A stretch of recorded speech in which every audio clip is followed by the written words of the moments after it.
All right, how's everybody? Ooh, we're here. What's okay? We're going to get right into it here. Lord, thank you for our time tonight. Again, we thank you for your word that is so rich. Thank you that we have a heart to understand it more. Thank you for the great teachers and scholars that have done so much work on getting the translations and putting them together and then coming up with all these helps that will help us to understand your word better. We pray we'll not only understand it better, but it'll come and settle down in our hearts, in our spirits, and make Christ more alive to us because of our study in it. So help us tonight as we get into this. In Jesus' name, amen. All right, well, let's get started. And we're going to do the homework first. And so you may be like Mace's dog here. Mace's dog, he's in his bedroom there. That's Mace's room. Actually, this might be his art room there. You can see his dog has his glasses on. He's reading the Bible. Greek, I'm expecting it's Greek. And the dog is conversing with Mace. And he says, this homework looks hard, looking at it. And so then he says, you want me to eat it? So that was, so this is what Mace, in case he didn't have his homework, he sent me that tonight. That's pretty cute. All right, so anyway, we're going to look into these sentences that I asked you to look at last week. But again, as we've been looking at these, in fact, let me see, in fact, I'll pass these out right now. Because I've also put on the Greek, let's see, 1, 2. This is a terrible excuse, but I did my homework and my cat vomited on it. Oh, that's a new one. There you go. How come I didn't think of that when I went to school? That's a new one. You know, you can wipe it off. Did. Seriously, I'm not lying. It didn't. It ate through the paper. I did a really good word study, too. All right. I'll pull out lacking in here. Pass those back, please, Kathy. Okay, pass those back. 30 minutes, Bob. All right. So what I've done, I've taken the verbs and also added the nouns, which we're going to be looking at tonight. But I was just thinking about the verbs a little bit more. We had looked at this verse before in Ephesians 5:18, and we were basically looking at the fact of the voice. And remember, the voice there is either active, passive, or yeah, there you go, thank you. Active, passive, or middle on the voice, and this was to illustrate the fact of passive. Remember that passive, the subject is receiving the action. Active, the boy hits the ball. Passive, the boy was hit by the ball. That's the idea. So here we have in this verse the passive voice, and this is what I illustrated when we were going over the voice with this verse. Be not drunk with wine, wherein is excess, but be filled with the Spirit.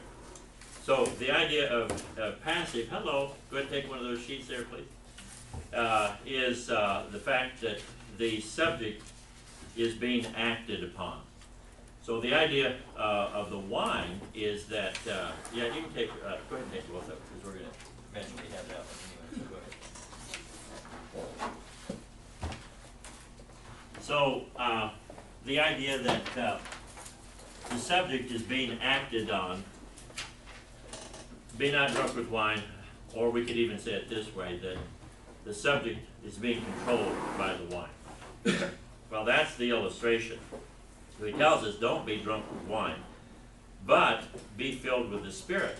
Both of them are the passive, and we looked at that. So that, it illustrates what they mean by the passive voice. Because the Spirit is doing His work on us. We're being controlled. So on one side, we're being controlled by the wine, the alcohol. The other one is we're being controlled by the Spirit. We hear that a lot of times. The expression, well, that's the alcohol talking. We know that, right? That's the alcohol talking. What do we mean by that? You're being controlled by the alcohol. Passive idea. NASB, do not get drunk with wine. Well, that is dissipation, but be filled with the Spirit. And then the NIV, do not get drunk with wine, which leads to debauchery. Different word, but we get the idea. Here, King James, excess, dissipation, debauchery. Again, just the idea of, a bundle of meanings. Depends on what the translators want to use and what they feel fits their particular philosophy of that. All right, and this is what I showed you, that both of these verbs, do not become drunk and be filled, both of them, as far as the parsing, remember the parsing is what we find as far as the information about it. Both of them are second person plural. So what does second person plural mean? What's the difference between second person plural and second person singular? It's you is collectively, all of you, and you is singular. So this one he's talking about not you individual, but you as a group then. Like Let's you talk all. about the people, huh? Like you all. Like you all. Yeah, that's right. Yeah, if we had the southern version. And you, All right. So, from the parsing here, we really learn a lot, and this verse is really a good one for this. So it's passive. We looked at that as far as the voice, but as far as tense, it's present tense. So what's the present tense illustrate?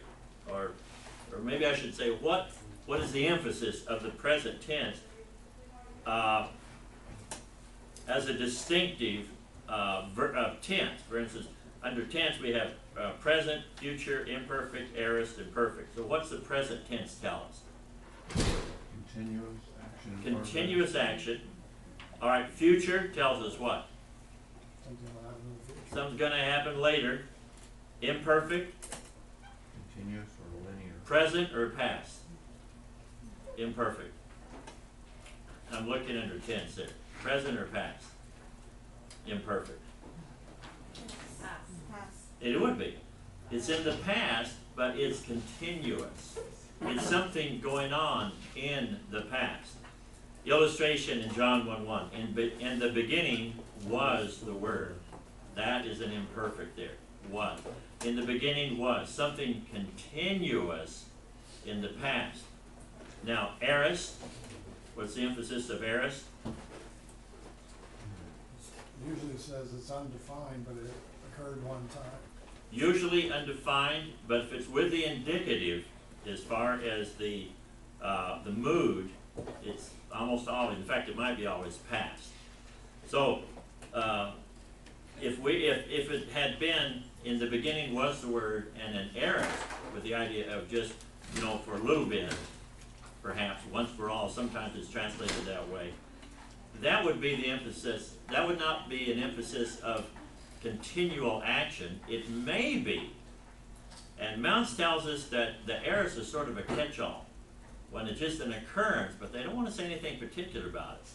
But the translators, if it's with the indicative, almost always translate that in the past. In contrast to the imperfect, where you have past continuous. All right, well here we have present and perfect. Yeah. Oh well, let's not forget perfect. Perfect. What's the emphasis? The policy of Paul remembers. The emphasis of perfect. In what? Okay, and the illustration we gave, Mounce gave last week before, he said that probably the most famous perfect. Was Jesus died on. And he died on the cross, and he says tetelestai, meaning it is finished, with the idea it's completed, but there are continuing effects. So that's the distinctive of the perfect tense. So we look at this. So this tells us quite a bit here. So this one is present, meaning continuous action. So when we look at this, it says, don't be drunk with wine continually, but in contrast, be filled or be controlled by the Spirit continually. So it's not just one time, not just, okay, I'm good, you know, on Sunday from 11:15 to 12:30, I am right on. I am right, you know, I'm right there where Mark Mitchell can see me, and I'm on my good behavior, so I am filled with the Spirit from 11:15 to 12:30 on Sunday morning. And that's it. Well, after that, come on. Wait, till I get in my car and get on the I'm street. just till somebody bashes into me, you know, as I'm trying to get out of the parking space here, or when I go out to my car and somebody backed into me and didn't leave their number, some so-called Christian, Or they wait 20 minutes to take a parking place at Costco. yeah, or whatever. All right. So here, in contrast here, I mean, it could have been aorist, but the idea here is present, so continually. So that's significant when we're looking at this. All right. Then, also, when we're looking at mood, remember the three moods, we have indicative, just a statement of fact, subjunctive, possibility or probability. Gave that illustration last week where May said, are you going to go to the Global Leadership Summit? And I said, I may go. That's a subjunctive idea. I might go, maybe. That's a subjunctive idea. Possibility. And this is not in the subjunctive there, in the mood there. And it's not in the indicative, but rather it is what? Imperative. Imperative or command. So in other words, what the apostle is telling us here, he's telling us a lot, I mean in this context, but looking at the verb here, he's telling us continually be filled with the Spirit, and because it's a passive idea, let the Spirit control you continuously in your life, one day at a time, and not an option, but rather a command, a directive by God. John. You know, in the beginning was the Word was with God, and the Word was God. All of those are present, right? And the Word became flesh. Actually, the was is an imperfect. In the beginning was the Word. That's continuous action in the past. In the beginning was the Word. But doesn't that like go forever? It's all eternity. The It whole does. thing? It's talking about eternity, but it's just talking about an eternity which has really no beginning. The idea there, it was continuous. In other words, there was never a time when the Word was not. And that's what the theologians argued about in the 4th century. Was Jesus, did he always exist, or was there a time when he was not? And one of the supports for the conclusion that he always existed was the fact that it was imperfect, meaning continuous action. So the word always was, and it's just in beginning. It doesn't have the definite article the, so it's just in beginning of eternity, which really had no beginning. But the idea is continuous. In other words, he always was it. Oh. So there's a lot just in looking at the parsing, just taking that verse and just saying, okay, well, what does it mean? That's why when I ask you to look at these particular verses there, that's the type of thing that I think will be helpful as we continue here. All right. So let's go back here. Wait a minute. Let's go. All right. So let's see here. All right. So let's look at Philippians here. And Jennifer, you're going to do Philippians 1:8. Did you remember you volunteered for that? Yeah, but I don't know which one. Okay, give me a minute. I'm going to go there. If you have your computer you want to turn there, fine, or whatever. Give me a minute here. So I'm going to look at Philippians 1:8. And I just ask you to look just to get the idea of the using the interlinears here, because they're tremendously helpful here. So just the idea of looking, because we've been looking at verbs, just to look at the verbs and also the infinitives. Okay, what's an infinitive? What kind of word is an infinitive? There's a 2 in front of it? Like, Tio? for to me, to live is Christ. 2 famous infinitives. Anytime you have 2, so the word to go in English, to understand, to believe, that's the idea of the infinitive there. And so with that, we have that.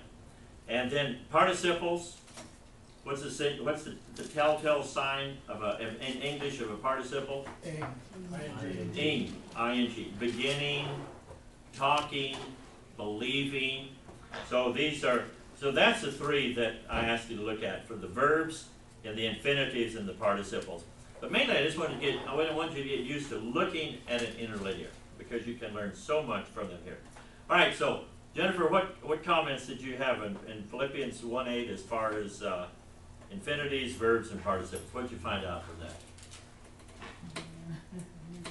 You didn't? Oh, okay, I Yeah, just go said ahead. You got notes there. I have a verb is a is, Okay. is present tense, the mood is indicative. Okay. And which verb is it you're looking at here? Is it 1:8? Wait, I'm in the wrong one. Oh. What did I have here? Or maybe in let's say I had 1:8 through 10. Did I do that? I was thinking I had you for that, but maybe you didn't do that. No, I one. had 1 8 to 10, but I have something here, but I'm gonna. Yeah, oh, for God is mine, you know what, I think it might. You did another, which one did you do? We'll just turn to that one then. What verse did you do? No, this is it, but you know, I think I didn't do the interlinear thing, I did it backwards. Hold on a second. Cause it says, for God is my record, how greatly, So what verse are you on? 1:8, but I didn't hit the. Philippians 1:8? Yeah. Oh, okay, all right. I don't think I hit the interlinear part. Okay. I'm trying to figure that out.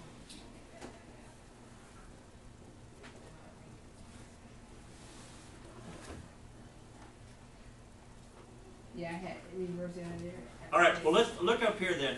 Okay, I've got 1:8 here, and here is, now with this one, this particular program here, it's real easy to find the verbs because it, on the parsing guide here, it always has a V in front of it. So on this one it's easy, depending on what interlinear you have. They're marked differently. But this one is real easy because it has the V there. All right, so this is the word that's translated, God is my witness, I yearn. So from that information, Jennifer, tell us what does that information tell you there? And I've got it up on the board here. Can you see it? Are you able to see it that far away? Okay, it's indicative. Indicative, which means what? And yeah, as you're learning that, that's good. It means Statement of fact. statement of fact. Okay, good. Okay, it's in present tense, Present. okay, continuous action. Okay, so that means he's doing it now. Now. All right. Okay, and The voice is active. it's active. And what about the person? He's first person. Which means it's, how do we usually translate the first person? With the word I. In other words, the speaker. So basically, he's given his testimony there, that he yearns for all of you. And so, this is what we can learn from that one there. Okay, thank you very much. All right, let's go. Jeff, you had 1:12 through 13? Yes. All right. I just did verbs, Okay, wait a minute. 3 of them. Good, okay. Okay, which one? Well, first one is I want it, Bulamai. Oh, wait a minute, okay. There you go. Say that again, because I think you were right on your. Bulamai. Yeah, yeah. Oh, you was, yeah, Bulamai. Bulamai. I think you said that exactly right, with the emphasis Yeah, on wait the till first you syllable. get till I get to the second one. Oh, good. All right, good. All right. All right, okay, keep going. So, the tense I have here is present, Okay, so I'm thinking maybe they must mean state of persistence, I want. okay, good. The mood is indicative, Okay,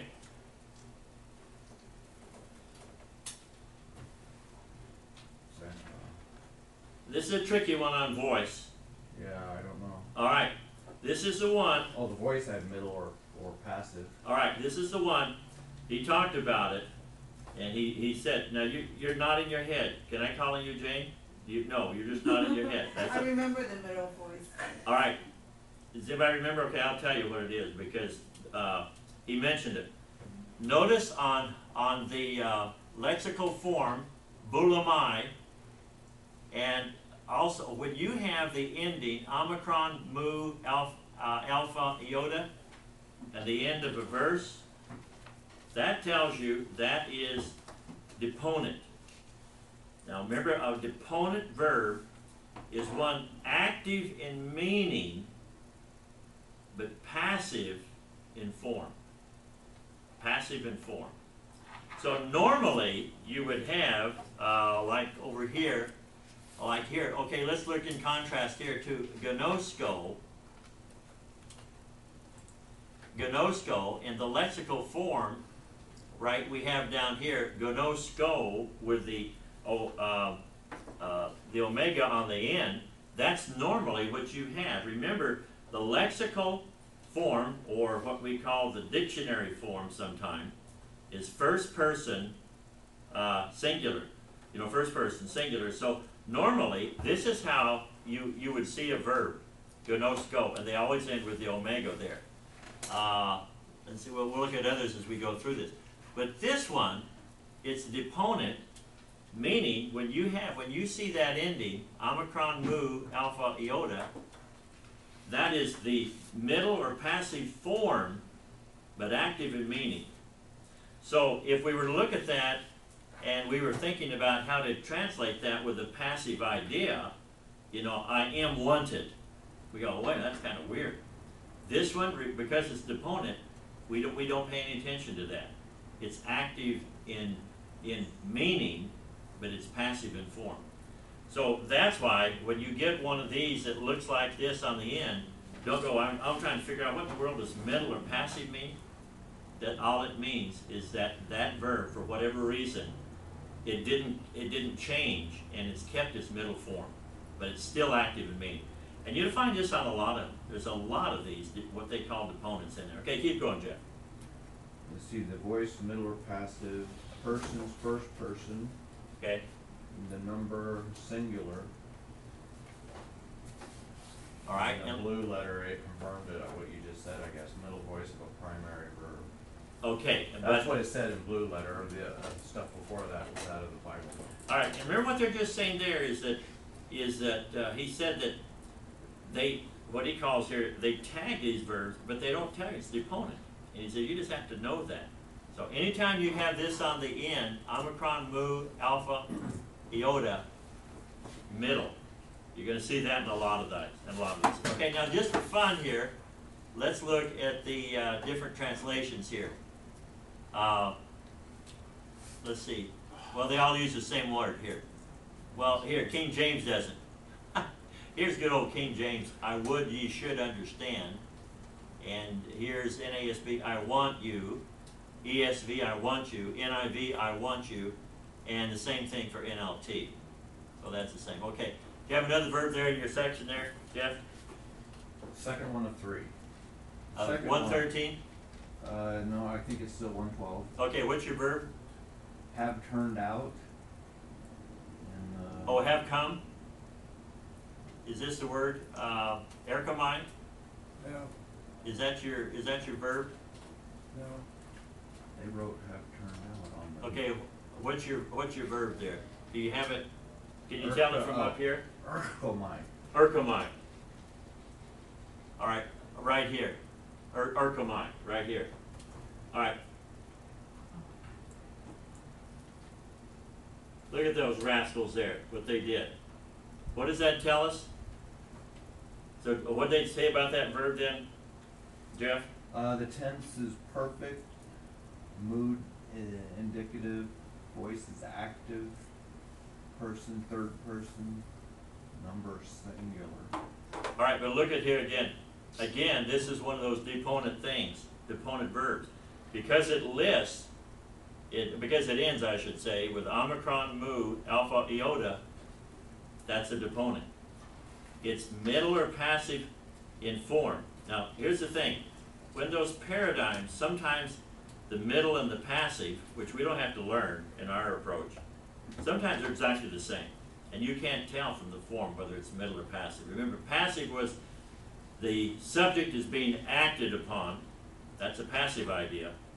And the middle is something you're involved in it yourself.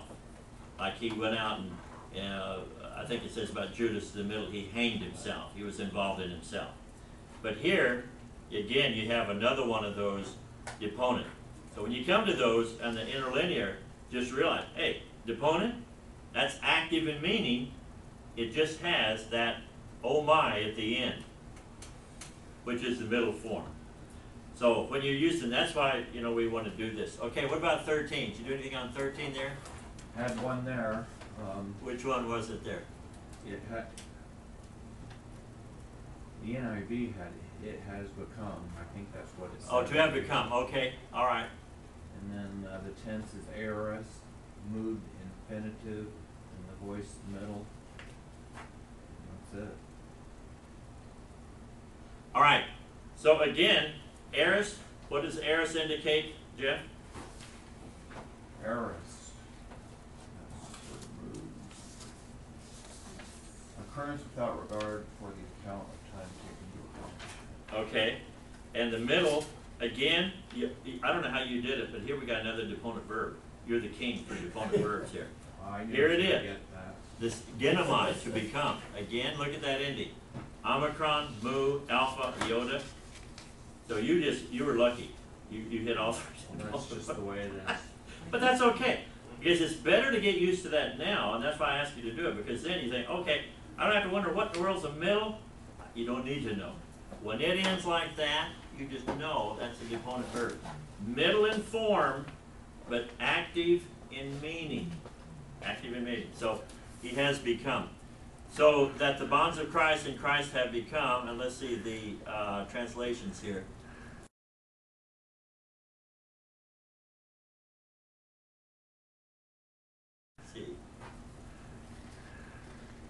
Okay, so that my imprisonment in the cause of Christ has become well known in NASB. Here in King James are manifest in all the palace. And here in ESV became known throughout the whole Imperial Guard. Here NIV became clear throughout. And here NLT for everyone here, including the whole palace guard.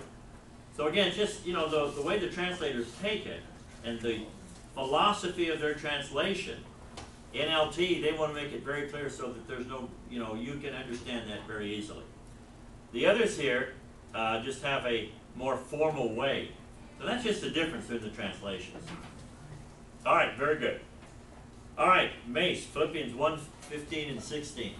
So let me move up here. All right. 1:15 and 16. 15, the verb is kerisusin. It's present, indicative, active, third person plural. Are we not proclaim, keruso? Are proclaiming. Is that the one proclaim? Mm-hmm. All right, so keruso. All right, say that for us here. Keruso. Keruso, just for practice. Everybody say that, please. Keruso. Keruso. Keruso. All right, again, so there's our lexical form. Now, Mace, is that deponent? No. It's not deponent. This is the way, lexical form, this is the way they usually end, with the omega. Looks like a W to us. Us English speakers, we look at that and go, man, it looks like a W to me, but in Greek that's omega.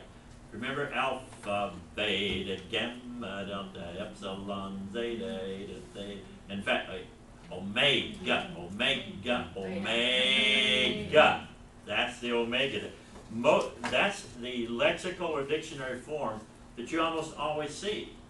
It's either going to be that or it's going to be a deponent, which Jeff had there. All right, so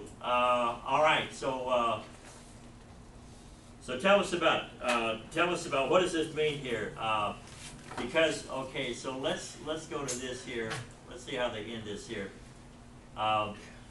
It's talking about different ways of preaching. Some indeed preach Christ from envy and rival me, but others from goodwill. So what's he talking about preaching there? What does the verb tell us there then? Present. Present. So it's continuous or it's an action Good. in progress. Good. It's indicative. So it's It's a statement of fact, Statement of fact. and Okay. it's active, so therefore the verb's acting. Right. So they're preaching, and it's not that it's not the passive idea that they're being preached to, but rather they're the ones that are preaching. And in that context, he's talking about he doesn't care why people are doing it. Some from envy, they're preaching the gospel. Remember, this is one of those prison epistles. He's in prison. He doesn't care as long as the gospel is getting preached. He doesn't care why they're doing it. Their motives may not be clear, or may not be pure, I should say. But he didn't care. As long as the gospel about Jesus Christ dying for the sins of the world, and you can place your faith in him, turning from your sins, repentance, turning to Christ in faith, and to be dependent upon him, he says, I don't care. So somebody's doing it because, Paul, you're in prison, and we're going to preach the gospel anyway. He says he doesn't care on that. Is that 30 minutes? Yeah. Okay, John, you want to stop it? I already did. Oh, did you? Okay, good. All right, any of the verbs there? You had any comments on, Mace? No, it's just Okay. third person plural, so it's they were preaching. There you go, good. They were preaching, so it wasn't just, one, but plural. Good, good. All right, so this is helpful here. I just find when I go through this and go through the exercise of looking at that, it just helps get that, the point in my brain, like, okay, they were preaching that. Something about going over it again in a different way, like, okay, that becomes more real to my thinking there. All right, let's go here. Who did we have here next here? 122. Did anybody do 121, 122? Let's see, 123, 124, was that Paul? Yeah. All right, let me get up here. All right, so let's go here. 123, 124. Okay. What verb there? The Synechome? syneko, synekomai. Okay. The lexical form there, again, suneko. Please say that. Suneko. Suneko. Try it again. Suneko. Synechome. Suneko. Synechome. All right. Now, this form up here, you did pretty good on that, Paul. Say that again. I think you got it. Say it again. Synechomai? That's exactly right. Synekomai is the inflected form. And, all right, what does that tell us there then? Tell us about that verb. So I got first person, singular, present, passive, indicative. All right, so what does that tell us about this verb? Sounds talking about I'm hard pressed. Remember, one, he had concern for the people, but on the other hand, he said, if I die and go to heaven, that's a lot better. I have concern for the people that I can teach them things as an apostle, but if I were just to go to heaven, hey, it'd be a lot better for me. I wouldn't have any of the stress that I have down here. So he says there's two decisions, and go ahead, Paul. So what's he saying here with this verb? so with the present, I guess that's the continuous. Continuous, action good, in progress. good. I guess that passive indicative, so it's the recipient of the action. I don't know. Was is this because it ends in that? Do we have that ending? It New is. alpha. Deponent. All right, Deponent but here's the ending. thing. Okay, that's how's good. that? Oh my. Yeah. Okay, the inflected form right up here, It's not. sunekomai, that's the inflected form, but it's not deponent because the deponent is when you have the dictionary form. This is just simply the passive form. Okay. So when it's talking about here that it's passive, so the active idea of press is I press on. But here, passive, I am pressed. In other words, something's happening. There's something happening to the subject. There's something happening to Paul. So So, let's look at the difference. If it were to be I press, remember, here's the two decisions. I need to help the church, but at the same time, if I go to heaven, it'd be better for me. So if I press between the two, it would be him doing the action. But because it's passive, the idea is you know, in other words, something's happening to me, the idea, can he decide if he's gonna die or not? No, we can't decide. We know we're gonna die, you know, unless the Lord comes back, but we don't know when. So here he is, I am, in other words, something's happening to me, the passive idea, something's happening to me, I am hard pressed, there's something upon me. And so that's the idea here in this particular verb there. How come it's not middle then? Because if it's happening to Paul, it's reflective. Passive or middle sometimes are the same form. Okay, because actually Bible Hub says it's passive or middle. That's right. It's the same. That's because in some of the paradigms they're the same thing, and you can't tell. It's exactly the same. In other words, this synekamai would be either passive or middle. And the pros, the translators, they know from the context and how he's used this in other parts of his writing, they come and say, okay, it's a passive idea. This one doesn't say middle, this one just says, See, and Bible Hub does say middle. it says middle, okay. It says middle or passive. Apparently this particular, the ones that put this together thought, well, it's just passive idea, and they said, we're not even gonna put down this middle. So they even disagree on. Yeah, on how they tag them, on how they tag them, that's right. All right, any others in that? Just to be clear, like, you said it's always, when it's O-M-A-I, it's deponent, but in that case, it's the first person singular. All right, let me say this again.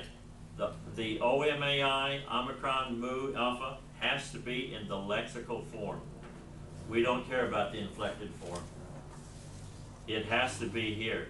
If this were Omicron, oh my here, that would be Oh, I deponent. see. But it has to be in the lexical form. And that's what that is right there, right? The lexical form here is suneko. Okay. Suneko. I That's see. not Yeah. deponent. It has to, like, his was genomai, to become. That's the one Jeff had, genomai. That's deponent. Because it's in the lexical Oh, form. got it. So some of the inflected forms are O-M-I. They are. In fact, here it is right here. This one is it. It is the same. If that were down here, we'd call it a deponent verb, Okay. but it's not deponent. It's deponent, it's just middle or to passive confuse in inflected form. But the deponent has to be there. That's just to confuse you. All right, we're getting it. Well, that's why I asked you to do it, because this way, hopefully you get better idea. Okay, what are they talking about? I just want you to be able to use an interlinear. That's the whole idea. Which one do you have up there? My question about it. Is it King James? What one do you have? This is an interlinear, and it's when I click over here, then it goes to the parallel form here. So, for instance, here, this is King James. I am in a strait between the two, having a desire to depart and to be with Christ, which is far better. Okay, that's what I. I'm hard pressed is the NASB. ESV is hard pressed. NIV, I'm torn between the two. And New Living Translation, I'm torn between two desires. So why don't we show people how to do it on Bible Hub? You can do exactly the same thing as you're doing Yeah, Bible Hub, here. to me, Let me show you because there's some tricks. oh, he's got some tricks? Yeah, yeah. Okay.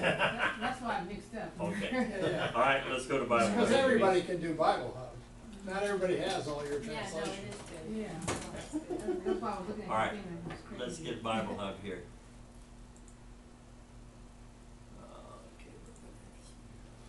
Okay. Oh, no, that's blue.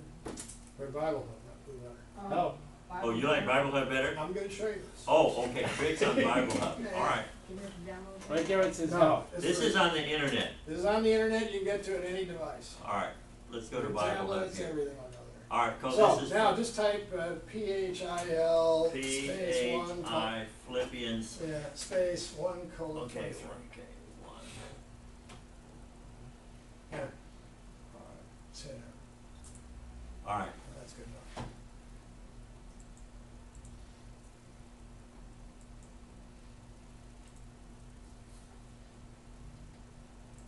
That's a two thing there. okay, we're not getting this.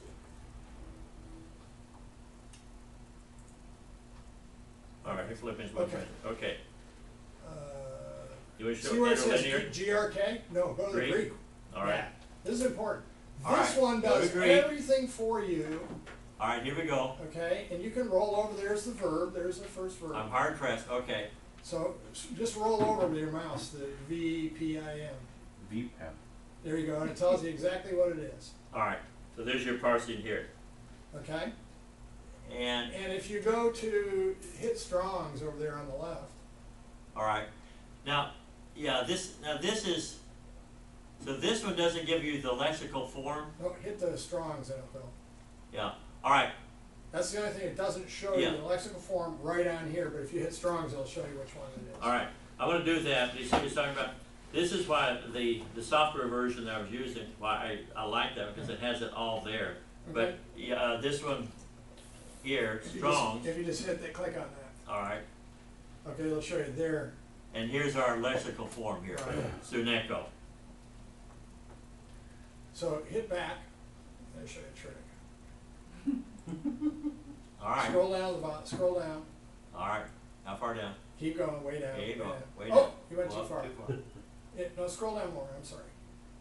Scroll down more, there's all the Greek text Okay, for it. It's all See the Greek to links, me. see where it says links, Philippians 1:23? Uh-huh. Click that. That'll show you all the different translations for the NIV, for that, the NLT, the NASB, King James, Holman, lot more translations. ISV, Net Bible, Aramaic, God's Word. King James 2000, all of them. Whoa. Young's Literal. So many Bibles. That's a lot It's of free. different versions. It's free, yeah. You gotta memorize each Send us the one. bill, Mace. Well, so this is yeah. What are you clicking on the top, like, across the top, what do you click on? All right, click on the one that says Greek. Okay, The one that says Greek? Yeah. Okay, got that. Okay, let's wait a minute. Mine doesn't say Greek. Yeah. You know, are you in the right, in the New Testament? Cause I was in the Old Testament, you were saying Greek. For Philippians 1:23. No, Yeah. that's what I'm saying. So you're there. You can just type any book of the Bible in here and we'll go find it. PHIL, that's enough. Phil. Yeah, fills. Hit enter. Cause mine didn't say Greek. Where does it say Greek up there? Okay. Right here. See, it says GRK. It's funny, mine, Are you in Philippians? yeah. Everybody with us on Bible Hub? I got it now. You're with us there? Yeah. And INT will give you the interlinear for that. All right, let's see the difference here. But the Greek gives you all that parsing. Theirs closer to yours. All right, actually, you actually have the parsing down here too. Right. Yeah.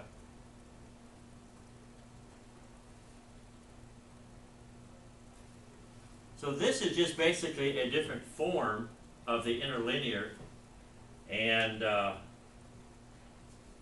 the only thing that is you have to take one more step for the Strongs to get the lexical form. That's right. That's the only thing you're missing on that one. But you get many more Bible translations. But you get good night.